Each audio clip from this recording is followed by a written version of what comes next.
All right. Well, welcome back. Welcome back to class. Tonight is class number 14 of Missions Level 1. So we're making our way through. Tonight we want to talk about where do we fit and all of the different ways that God wants to use us within missions. So oftentimes we read a book like Peace Child or something else and we think the only place in missions is the pioneer missionary. Well, the pioneer missionary is essential to what God wants to do, but there's so much more to make missions happen. I'll start with an analogy I think that helped me understand this, and the analogy goes this way. For one soldier, American soldier that's on the field, there's at least 10 people working in a military base somewhere around the world to support that single soldier. So when you think, am I called to serve in a spiritual battle as people are called to serve in a physical battle? The answer is yes. But where do I fit? Am I the Marine that's on the front lines, kicking indoors, then since the tip of the spear? Or am I one of those people like the Army that comes in after the Marines, or the Air Force that flies over all of those people, or the Navy that delivers them all to that country on a boat? Or am I one of those people that are part of those larger organizations working in some foreign base to keep that soldier on the front line? And so that's what we want to look at today, is where do we fit in God's grand scheme of finishing the Great Commission. Let's open with a word of prayer. Lord, I pray that you enlighten us as we consider your calling on our life. I pray, Lord, that tonight you will speak things to our hearts that maybe we've never considered before. We've never thought of, we didn't know it was a part of your calling.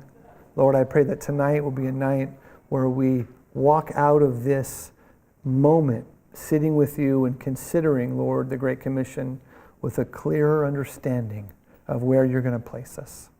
Show us, Lord, the next chapter, the next step, the next part of us walking with you and serving you to the very ends of the earth. We thank you, Jesus. In your name we pray. Amen. All right, where do I fit? So with this question in hand, there are a few things that we need to consider. On one side, there are those that are going on the field. On the other side, there are those that are sending. So let's look at just a few parts of the life of somebody that's called to go. Everybody's called to be involved in the Great Commission. We know that. That's the purpose of the book of Acts. It's the purpose of the New Testament, is to fulfill the Great Commission. And so some of us are called to go. First and foremost, everybody should take a short-term trip at least once a year. Every single person. Earlier today, as I was entering into another class that we have in the day, I spoke to one of our pastors here at the church, and I said, how is your young adult group going? And he said, it's going amazing. And when we started 6 months ago, we had like 15 people. And now we're up to 55 people or whatever it is. And it's this community that's growing in their faith. And I said, well, what are you going to do with them next? And he knows I'm talking about missions because that's all I talk to him about. And he actually is the guy that invited me here to teach. So we've got a real good relationship.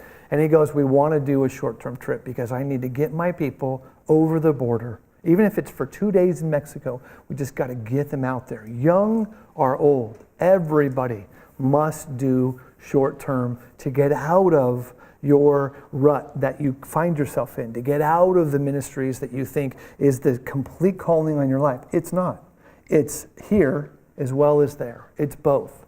And so for some people, the short-term trip is going to be 2, 3, 4 weeks. For other people, it's going to be 2 or 3 days. But everybody should do short-term. And I like to personally see people make a progression in their short-term. Start with Mexico. Do it once or twice. And if Mexico sounds too intense in the beginning, go down with our friends in the inner city and minister in a place where you might get shot at as you're doing a turkey dinner for a group of kids that have no parents because they're either in prison or they're on drugs and they're totally neglected. So we can start right here in our own community. Go down to what we call Skid Row, which is the Los Angeles homeless area. And now in Orange County, we've got Skid River. You guys have all seen Skid River. You're driving down the freeway and you're like, where did all those tents come from? That's Skid River. And so in Missions Level 3, we talk about that and we spend some time on it. So short term, locally, getting out of ourselves, and internationally. If you're passionate about short term, you could take a short term trip every 2 months. And all it will do, or I should say the main thing that it will do, is stir you to love God, to stir you to serve, stir you to get out of yourself. And so sometimes if they're expensive and they're difficult, like going to South Sudan, we have a team going to South Sudan in January, it's quite expensive. It takes a long time. We'll spend 7 days traveling. 7 days traveling, that's a long time. It's not Mexico, 2 hours over the border, right on a full weekend and then 2 hours back. We'll spend 3 times the amount of time that people will do just going over the border, just getting to our ministry and getting home from it. So sometimes they're expensive, sometimes they're longer, sometimes they're shorter. Either way, let's get out there. Now, what does short-term do? Short-term stirs us to long-term. Short-term is just the open door. We need to do it. It's a part of ministry. People need to receive us and feel God's love in our presence, being with them. But short-term should always stir us to the next step, and that's actually going out long-term. The average American church sends out 1 or 2% of their people to the mission field. That's the average church. I believe that's an absolute tragedy. I think we should send out no less than 10%. Like, in a sense, we should tithe our people. Today we had a pastor's training school for missionaries, and so we had a senior pastor sharing with these pastors-to-be about how they need to send their best. They need to send out those people that are crucial to running that American church, because that's what the mission field needs, are the best of the best teachers, the best administrators, the best children's ministry workers, whoever it is. We want to send our best. And so the average church sends out 1 or 2% of their congregation. When Jesus says, go into all the world, he doesn't say, stay home and somebody go. He says, everybody go. So there's something that's off balance in that. And we'll watch a new video that I found just this week. Next week, we'll watch this new video about that, and it shows the interesting imbalance of it. So short-term produces long-term. What is long-term? Long-term is a little bit tricky to define.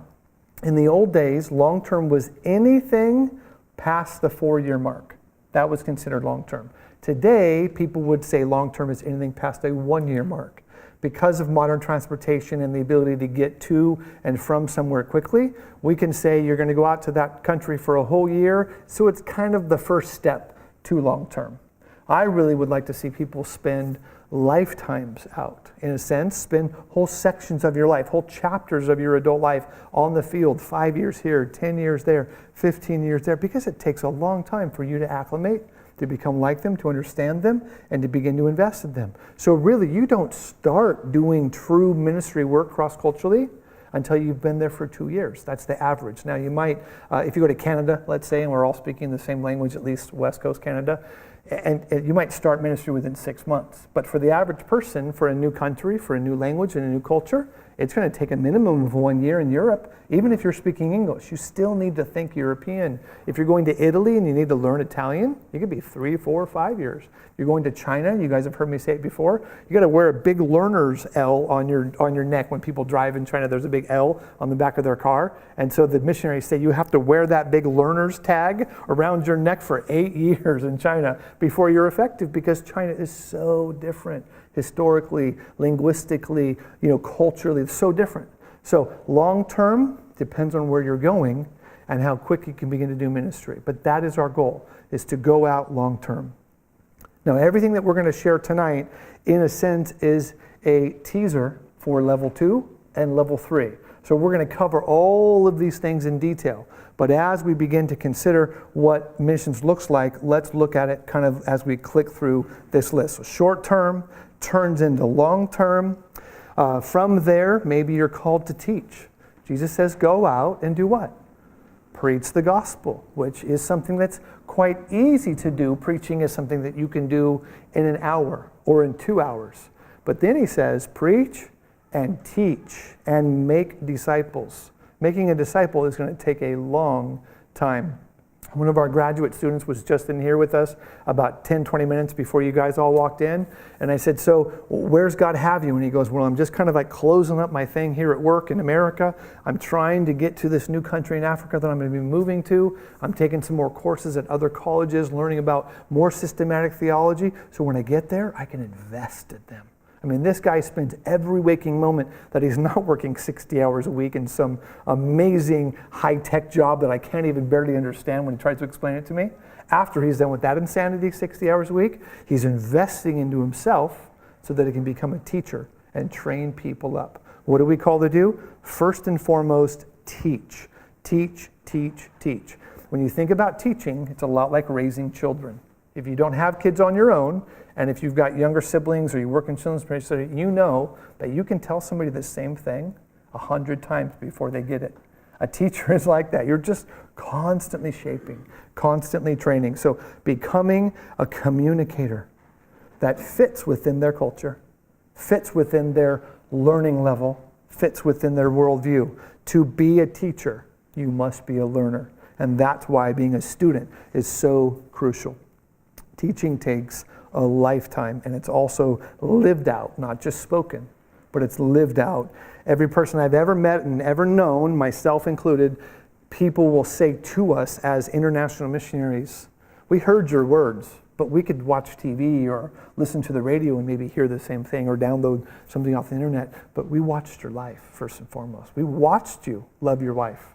We watched you discipline, disciple, love your kids. We watched you go through trials as a family. You guys have all been reading Peace Child.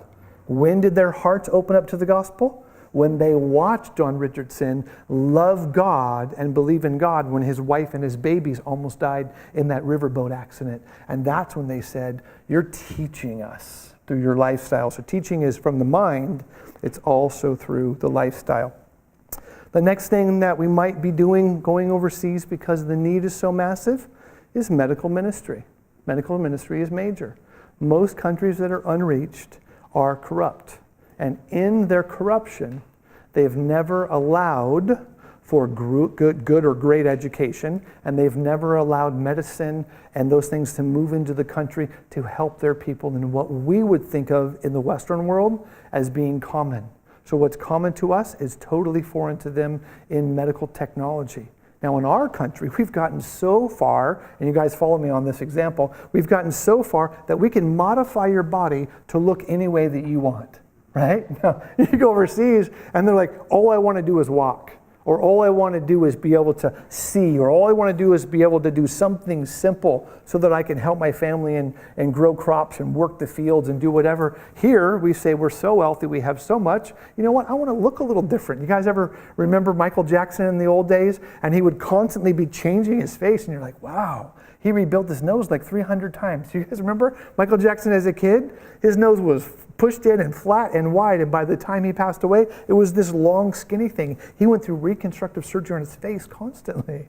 So we think of medicine as something that's normal and available to everybody. Most countries that are unreached, Muslim, Hindu, Buddhist, they do not have good medicine. China is an anomaly in that. China has great medicine, Japan has great medicine, but the majority of the other parts of Asia, Central and South America, parts of the Middle East, North Africa, Southern and Central Africa, zero medicine. Half of the kids die where I work before they reach their 5th birthday. I mean, that's absurd. Half of them. 1 out of every 8 women die giving birth. In America, it's 1 in 40,000. That's why we don't even think of it. Like, do you guys know anybody that died giving birth to their child? No, because our medicine has gotten to such a level that we would never allow that to happen. And that could be a poor person, even a homeless person, has access to an emergency room and medical treatment. Overseas, medical is a major way to minister. As you've been reading in Peace Child, same thing.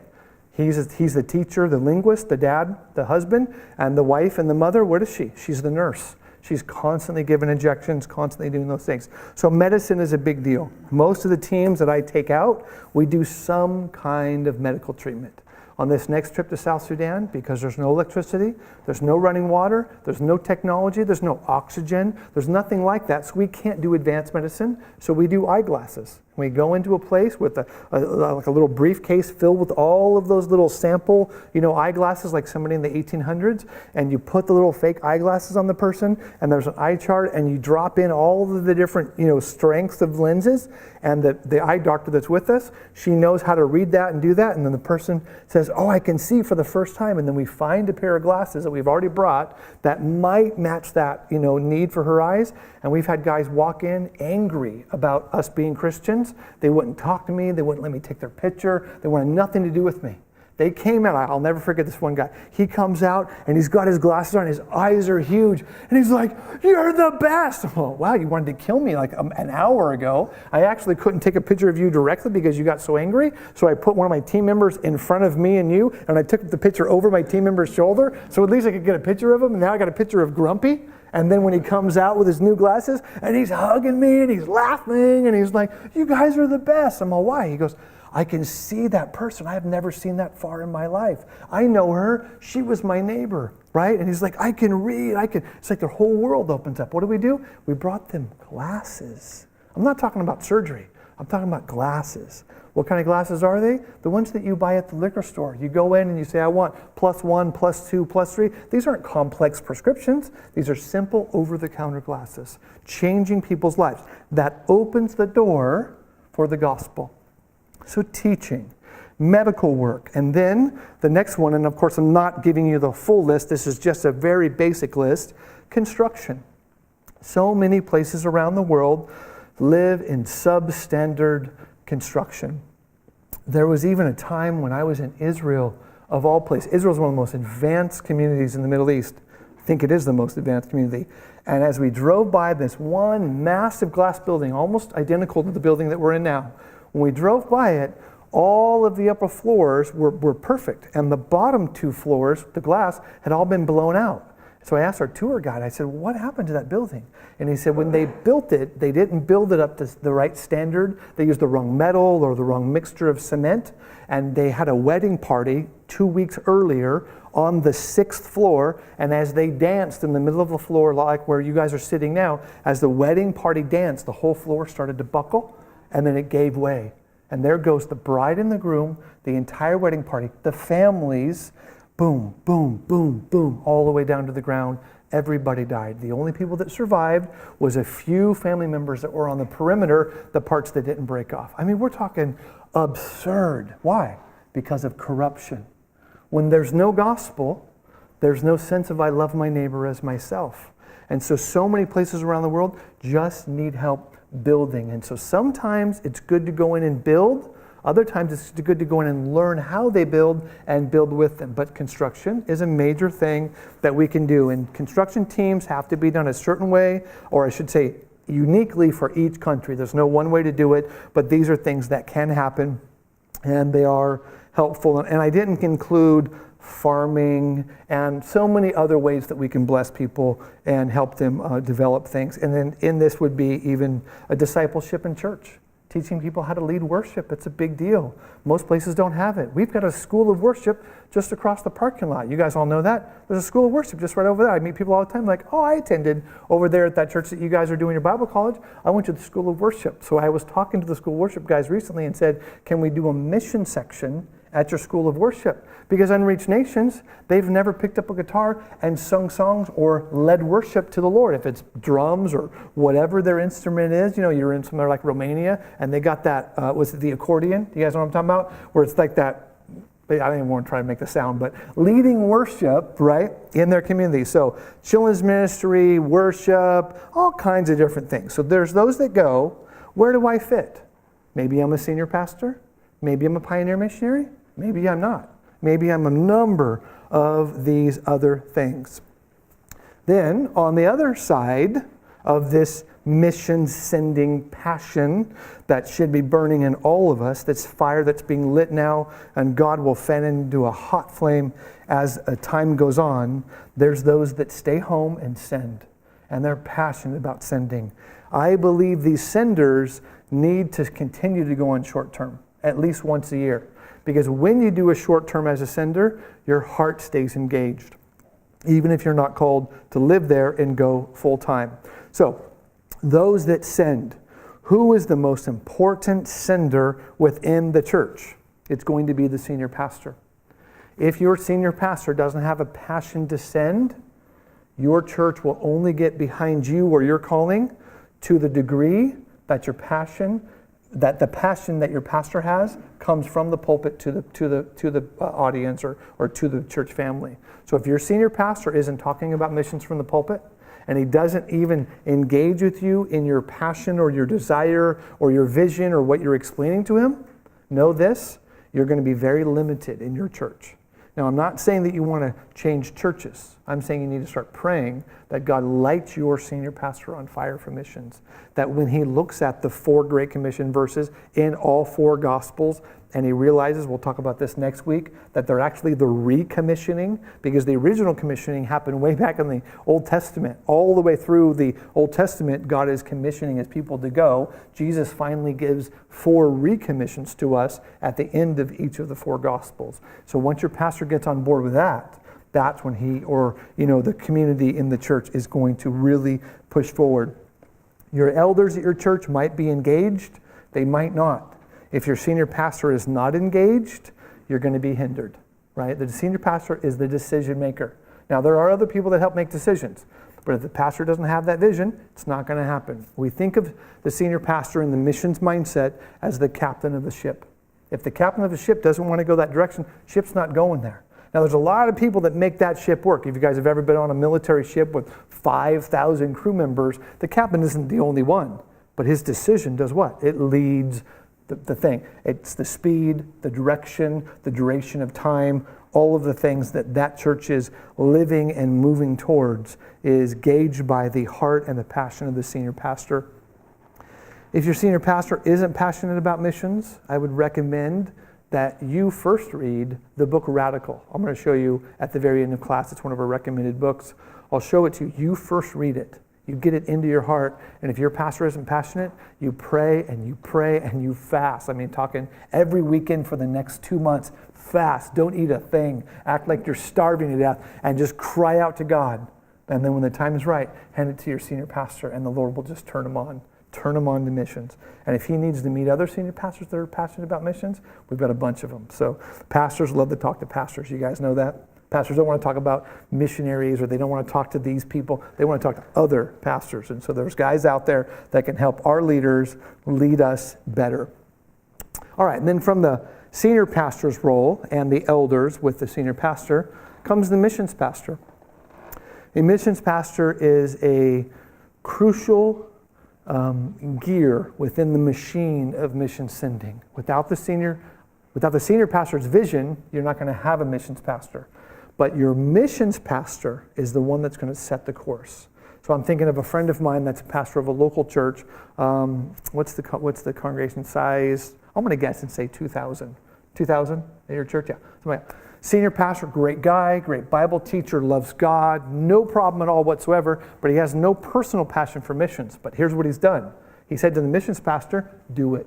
Do it with all your heart. So when I'm at that church, I go right into the missions pastor's office, and he's given full reign to do whatever he feels God's called him to do, of course, under the guise of the elders and the community and accountability. But the senior pastor says, I'm a little older, I'm a bit more mellow, I don't have that vision, but man, you run with it. You go with it.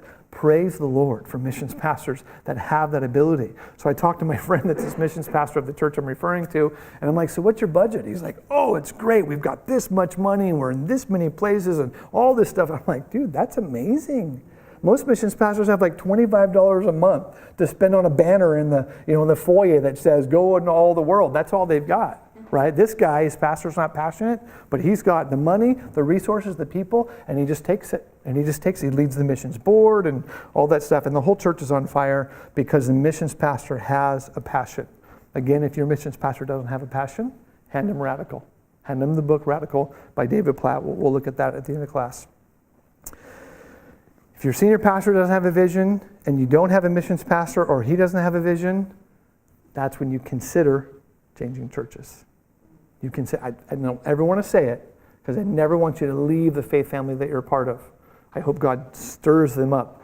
But if they don't have a vision, you're going to feel shackled constantly in your calling and in your thing. And know this, every senior pastor can be stirred by the Holy Spirit to be a sender. Every missions pastor can be stirred to do it even better. And there are great ways to do that. Conferences, communities, times of coffee, one-on-one, sitting. If you want to meet with your pastor and myself or anybody that's come to our class, we would love to be a part of that.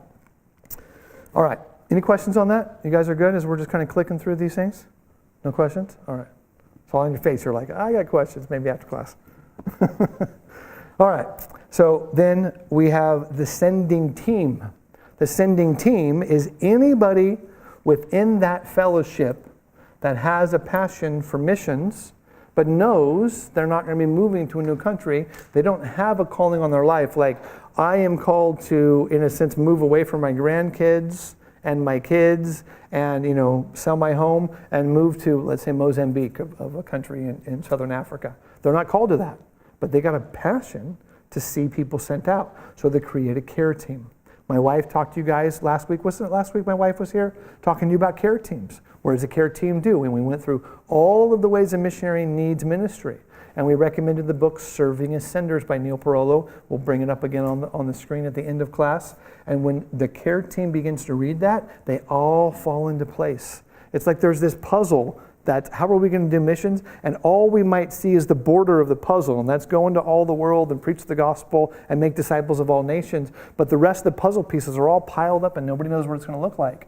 As we pray and move forward step by step, God starts to set each person in that piece. And by the end, let's say a generation, right, a lifetime, even a decade, we start to see everybody fit in their piece. And this tapestry or this beautiful picture of God's will starts to fall into place. And so senior pastor, missions pastor, sending team, crucial moments.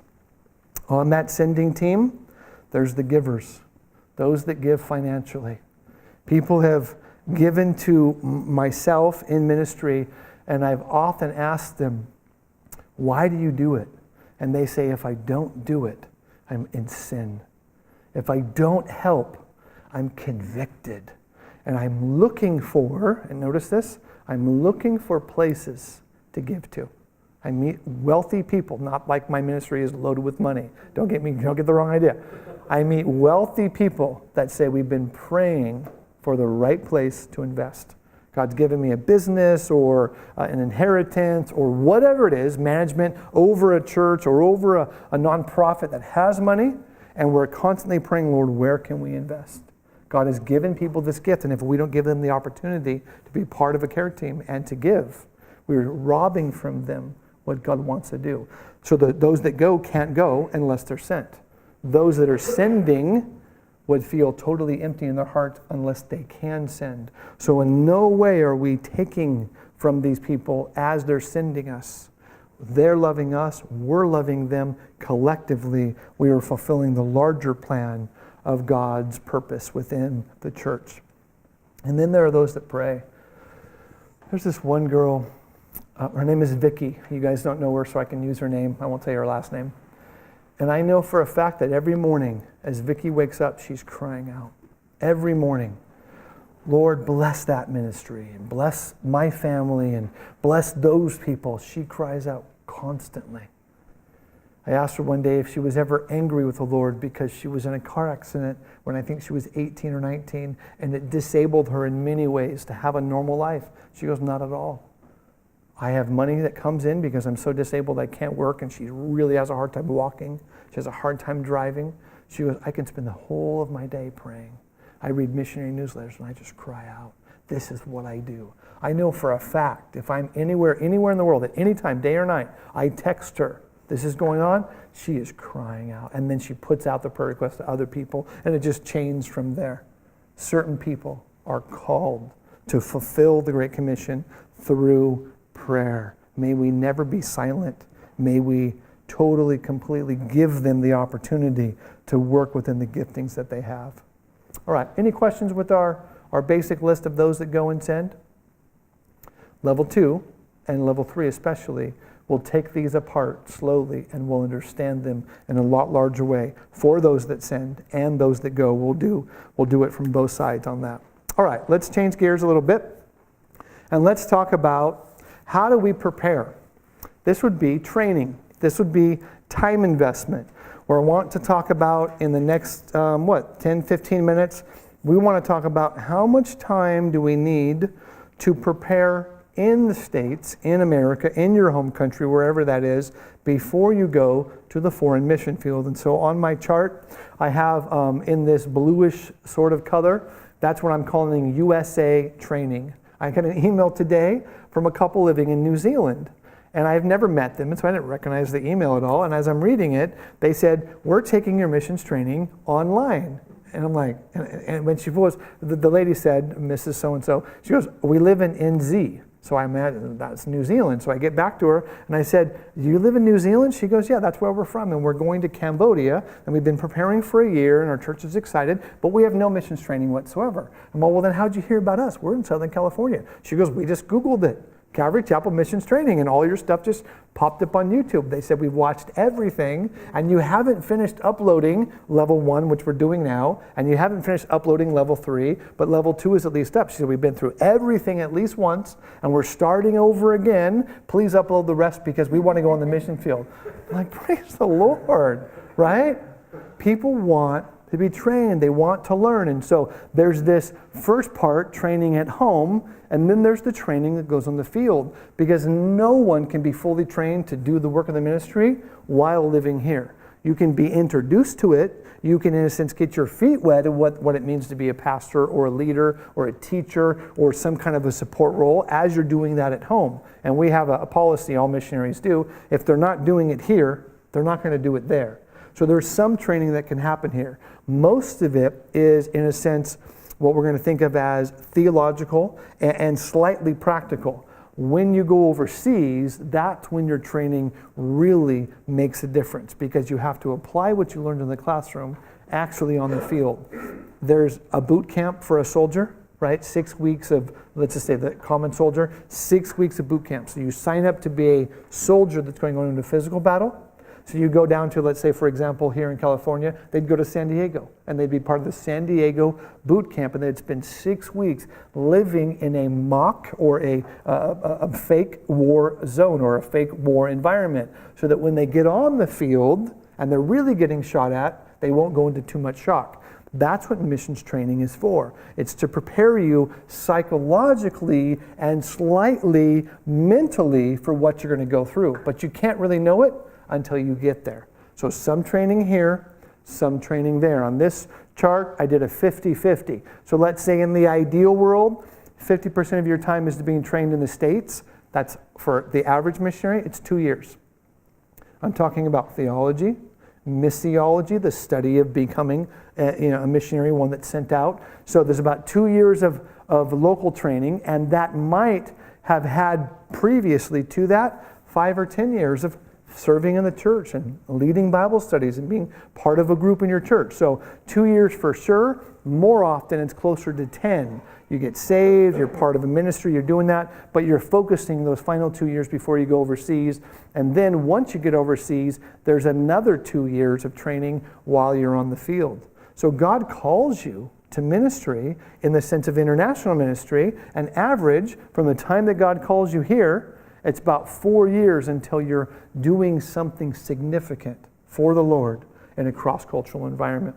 So we were talking the other day about short term. Remember we talked about, can I go to a place and teach for like 2 months? And another place and teach for 2 months? And so my answer to you on that question is yes, but you should have had the experience in America of doing that previously. And so the example of the man we were discussing between us, he was a senior pastor, I think, for 7 or 8 years, and he was used to discipling and teaching and training. He's probably taught through the entire Bible. So when God did take him on the field, because of the wealth of his American training as a senior pastor locally, he can go into an environment and spend 3 or 4 months and invest in them. But if you're brand new as a Bible teacher, it is not wise to think, I can get to a brand new country with a new language and a new culture with all of these theological ideas that haven't really been lived out in my life, and actually disciple people. So there's all kinds of variation of this training, but the average is from the call, 2 years until you get on the plane, long term. There's some short term going on in between, and then about 2 years on the field until you're starting to do something significant. And then 5, 10, 15, 20 years later, depending upon how difficult and how different your new cultural environment is, you're actually planting a church, producing fruit, and raising up disciples. So a lot of different things going on in that. Sometimes international training, we've mentioned it, could take up to 6 to 8 years, depending upon where you're at and how that plays out. All right, let's also talk about now the different forms of training. So we just looked at some things happen in the U.S., some things happen overseas. Let's take, for example, the pastor-teacher. Now, this is just a generic chart. This isn't ideal. There's nothing, permanently fixed about these numbers. This is a generic chart. There are 1, 2, 3, 4, 5, 6 things we want to talk about in this chart. There are many others, but these to me is the basic things I'm looking at when I was acting as a missions pastor and sending somebody out. The first one is cultural training. Understanding culture is crucial. You don't understand the culture, you can't understand their minds, you can't disciple them. There's no reason to even go unless you're going to be culturally sensitive and culturally relevant. So culture is the first one. The second one that most people don't consider is personal security. Most of the unreached areas are very dangerous to live in. When we take our short-term trip to South Sudan, one of the guys going with us has been on tons of short-term trips before, and he's like, Rob, why is your application, like a phone book? Why is it that thick? Why do I need to have a notarized person say that I truly am signing this waiver, that if I do get kidnapped, if I do get taken hostage, if I do have my limbs removed in a war zone, I'm not going to sue you, right? That's what that's like, because personal security is a big deal. And why is half the world unreached? Because it's dangerous and no one wants to go there. Who wants to go minister to the 1.5 billion Muslims that are trained from childhood that you are their enemy? Do you guys want to go? Are you ready to go? Why are they still in reach? Because of personal security. So there's some issues going on here with security. The third one is language. This is the hardest thing you'll ever do, is learn a new language. Is it essential in most countries that are unreached? Absolutely. That is massive. And then we have theology as our fourth one. Everybody needs to know the Bible. But for this example, the pastor-teacher really needs to know the Bible. And then we have leadership. We don't really think about leadership because it comes so natural to us in our own culture. We're in a group of people and we're all talking and we know how each other thinks and we know what to do and when to do it and what's polite and what's proper and how this whole thing should play out. And when you're in a group of, let's say, 5 or 10 people, within 2 or 3 minutes, you know who the leader is, don't you? Have you guys ever thought about it? Something happens and someone says this and everybody follows and nobody had to say, I'm the leader or you're the leader and we have to wear a badge. We just do it and people follow and it's obvious, right? So there's constant leadership going on. But now you're in another world. You're speaking another language. You're living in another context, and you've got your American group to lead, and God forbid you get put with international people. They are the worst to lead because they're all there to be leaders, but there's got to be one leader. A friend of mine was in England, of all places, and I said, so what did you do in England with, was she with Frontier? She was with somebody that works with Muslims. I said, what'd you do? And she goes, well, I went there to minister to Muslims. But then I realized within our apartment complex, we had 20 people. We had we had South Koreans, we had Chinese, we had all kinds of European countries, we had Americans, we had Latin Americans and Northern Americans. She goes, I spent my entire time keeping my team from killing each other. My job as a leader was to keep love and unity within my team. Leadership is major. That's just your own people that speak a common language. Then there's the other people that you're trying to minister to. And if you don't know how they lead and when they lead and why they do what they do and the timing of how to do it, your leadership is null and void. It doesn't work. And so theology, leadership, and then finally, vocational skills. Now, if this was a true missions training and you guys were all preparing to go to a specific country, we might have 20 things on the board and we would spend 2 or 3 days on each of them, 8-hour days, to prep you for that. But right now we're trying to paint with a broad brush. So, culture, security, language, theology, leadership, and vocational skills.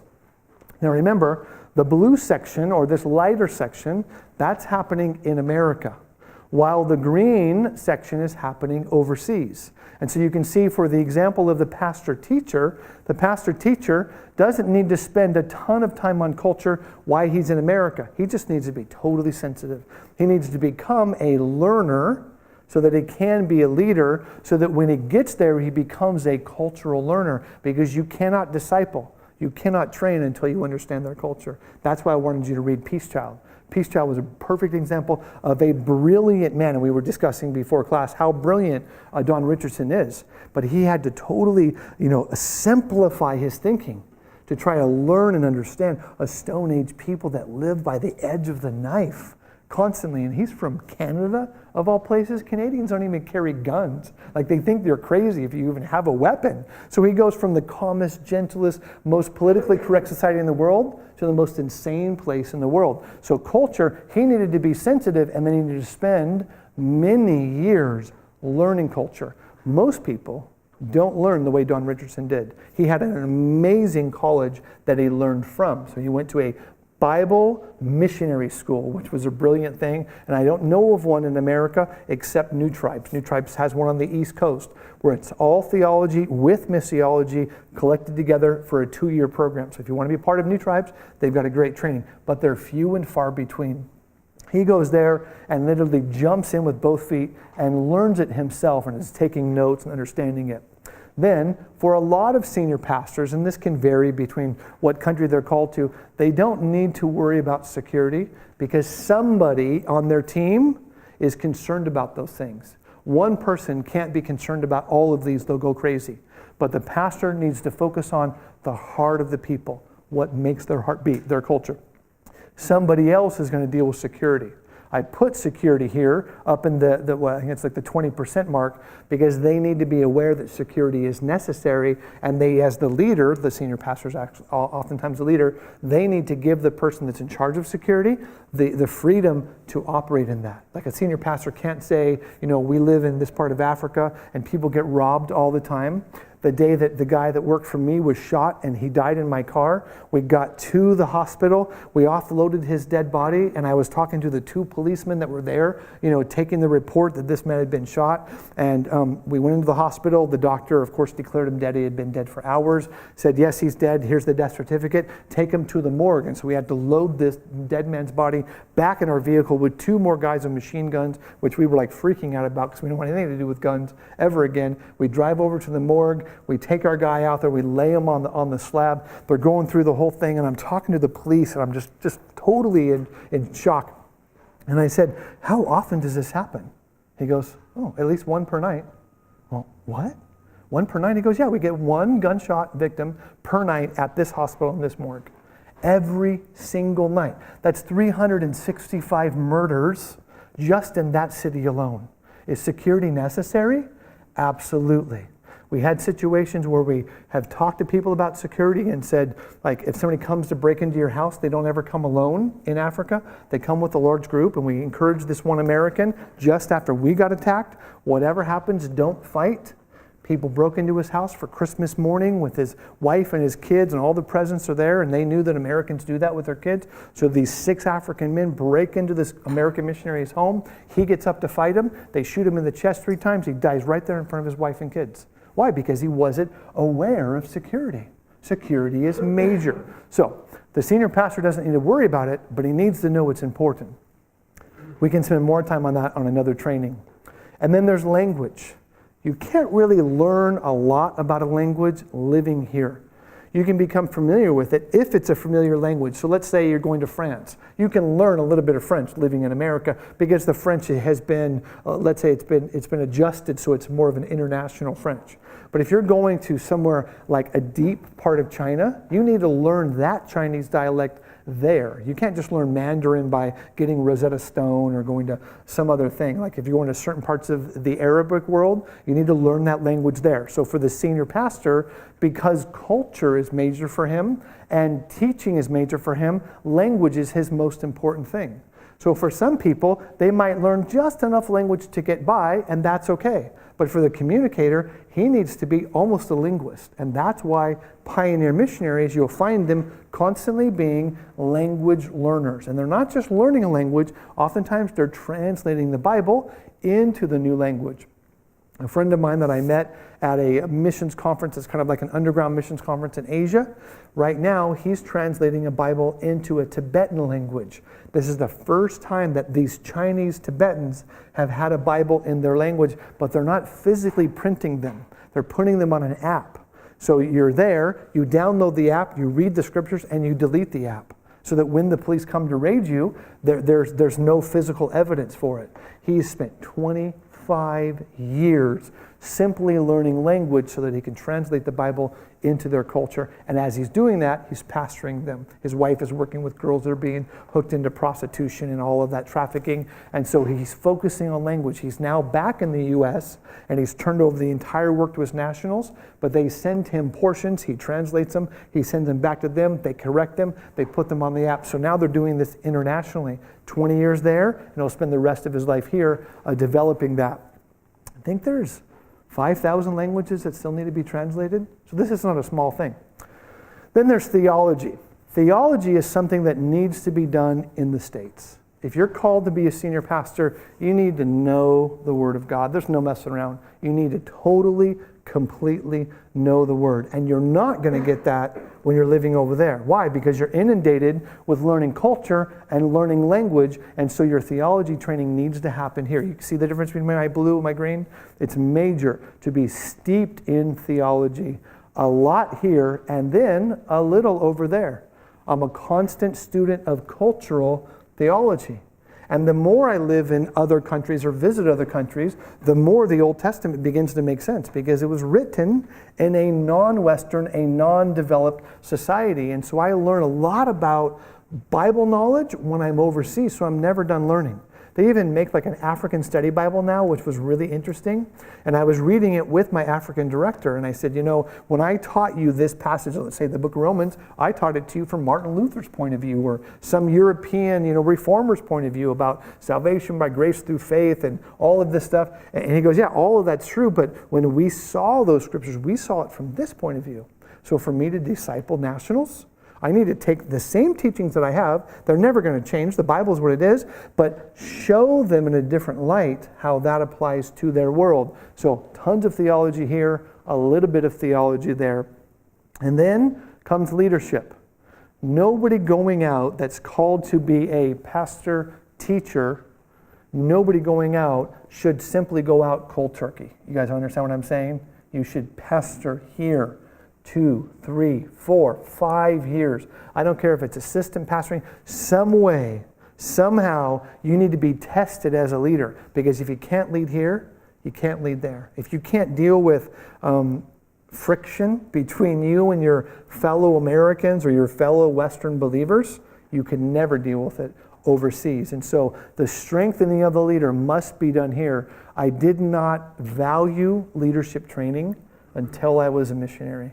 And then I came home on furlough and I found anything that had to do with Christian biblical leadership, and I'm constantly listening to it. So as I refer to missionary biographies with you, I'm not telling you about the leadership stuff that I'm constantly going through. Some of it's business leadership, some of it's technical leadership, some of it's theological leadership. Leadership is essential.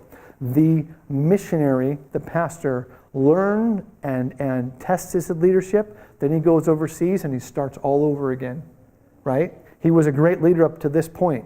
Then when he got on the field, he's now a child and he's starting all over again and he's beginning to lead in a whole different way. So there's half and half. And let's just say this is a 4-year or a 10-year, depending upon where you're at. So this could be 2.5 years, this could be 2 years, this could be 10 years, depending upon the country that you're in and the differences of culture. Then there's vocational skills. What's a vocational skill? Medical training, construction training, farming training. How many pastors do we know that are great farmers? Very few, right? Very few. Now you go to the Midwest and you're going to find guys that were farmers their whole life and generational farmers that are now pastors. But the average pastor, you ask him to plant a seed and he's like, how do you do that? Now, he just taught us how to understand a parable that talked about right? Sowing and reaping and seeds and growth. I'm like, how did he learn that? He's never planted a seed in his life. I tried to teach on the parables to my Africans, which are all natural farmers.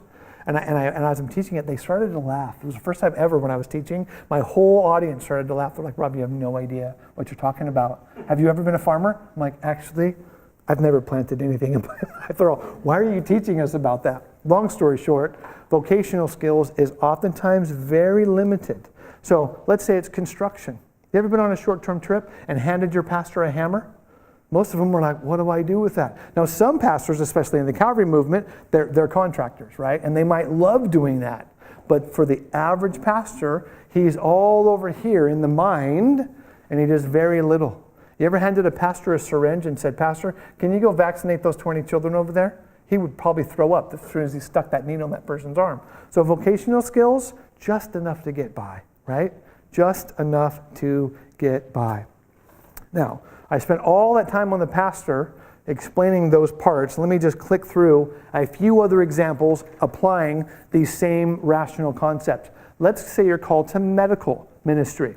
How much culture do you need? You need to be very sensitive to culture, like we're learning in our class, and then you need to learn enough culture to not make a mistake and get yourself thrown out of the country. If my American or African male doctors in my medical clinic in South Sudan, in Africa, if they deliver a baby, they'll be killed by the husband of the woman that they delivered the baby from, because in that culture, as a man, you cannot see another woman undressed. In America, it's no problem because we say, hey, that's the role of the doctor. He can do this and do that. And so we could have a lady that's bleeding to death and the male doctor can't touch her, or he will be killed by the husband of the woman or the brother or the of the father, whoever. So if you don't understand culture, and of course I'm giving you extreme examples, you're going to get yourself killed. But do you need to be a master of culture? No, because you're not teaching.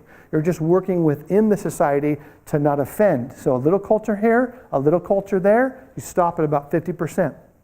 Security, as a medical worker, you need to know a little bit more because you're dealing with medicine.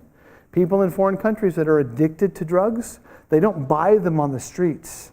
They get them from the pharmacies. And so you're dealing with a lot of interaction of security situations. My African nurse, it's a male nurse, he was beat up 2 weeks ago because the United Nations delivered food to our medical clinic in Africa, and a very hungry man saw the food come in, came to my nurse, and the man I think was probably, I'm just going to guess, he was in his 30s. My male nurse was in his 20s, and the nurse said, you cannot have this food, sir, because this food is for starving children. It's made for starving children. The man wouldn't even like the flavor of it. It's designed for starving kids. And so the man simply just beat him up. So is security important when you're doing medical ministry overseas? Yes, absolutely. We've got a guy with broken ribs, and hopefully he'll be recovering very soon. I think we're going to meet him when we go out. I have the video of one of the doctors in the hospital breaks out his phone, and this mob of people are beating up my worker right in the middle of the clinic. But it won't happen when you're there, I promise. She's like, I'm going to Sudan with you. Don't tell me that. No, you lost me at the limbs when I was like... Oh, yeah. Being dismembered. Yeah.